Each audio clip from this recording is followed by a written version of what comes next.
the budget had been balanced.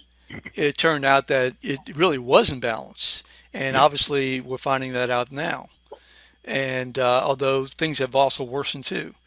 So I'm wondering whether or not we're going to have a whole lot of stock in terms of this upcoming budget, given the severity of the depth of the hole. I think it's too early to tell, really. Have we found bottom economically speaking? One of the reasons why the budget is getting in deeper and deeper trouble is because corporate taxes are down, oil prices are down, sales taxes are down. Some of the things that are, that we kind of counted on revenue wise are down, and you can't really account for those or where they're going to end up, But I think we can say that there are things that we can do to try to get the budget back towards a reasonable balance between expenditures and revenue. One of the things we haven't touched on that we should are there's a big article in the Advocate today about Medicaid prices, and Medicaid is getting very, very, very expensive. And this is even prior to bringing in the expansion of Medicaid that we've been talking about, everybody's talking about. So they've got to figure out something to do about the Medicaid budget before it swamps us all. Speaking of Medicaid, as I appreciate it, uh, the federal government has not yet approved the agreement with Louisiana and the hospitals. So, if my information is correct, then that puts us even that much under uncertainty.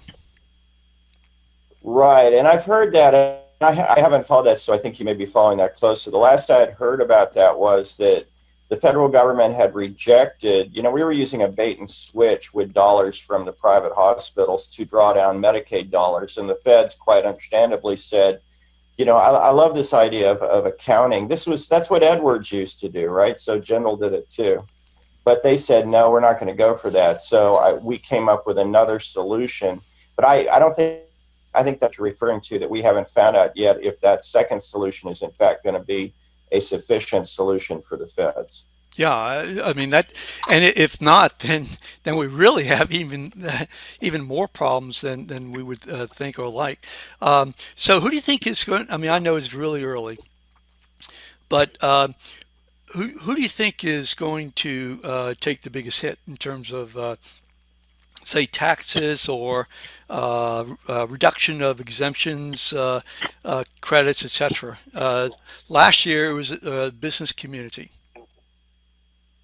Well, I think it's going to continue to be the business community. I mean, there are two major sources that they could go after. One would be right now in Louisiana, you can still discount your state income taxes for your federal income taxes. So that would be a huge spot. I think there's like $750 million in that one. The other one would be obviously if you want to tinker with a homestead exemption, that would be a huge one as well. I think there'll be a lot of resistance to that particular one. Sure. But there are some fixes there. Then, of course, there's a fracking, the horizontal drilling exemption. You're looking at $1.2 billion over the last 5 years for that one. There are a number of different kinds of exemptions. That film exemption is still at, last time around they capped it at 300. I think everybody thinks, when you look at these exemptions and you say, okay, well, our choices are continuing this exemption at that level or cutting higher ed or cutting Medicare or cutting K through 12. I mean, it starts to put those exemptions into what I think is their proper perspective. Yeah, which raises the question whether or not we really need a tremendous reform in education, meaning consolidating universities, the ability to put universities everywhere around the state. I mean, obviously, a lot of people, liberals, conservatives, and so on, feel that might be the best solution. That is, to close down certain universities, although I think that's very problematic and probably not. I remember last year when at the last on the last day when we were talking about the SAVE Act that saved Bobby Jindal from that time, saying that we had a budget problem. A lot of conservatives actually went along with the SAVE Act because they didn't want to close down any universities. I think after what Jindal has done to the universities in terms of funding and the increasing burden on the backs of parents and students in terms of paying out-of-pocket payments and federal loans brought down in debt, that I just don't think people have much of an appetite to go after higher education. Also, at this point, remember when Bobby Jindal started, there was about a 65-35 split in higher education, with the state coughing up about 65%.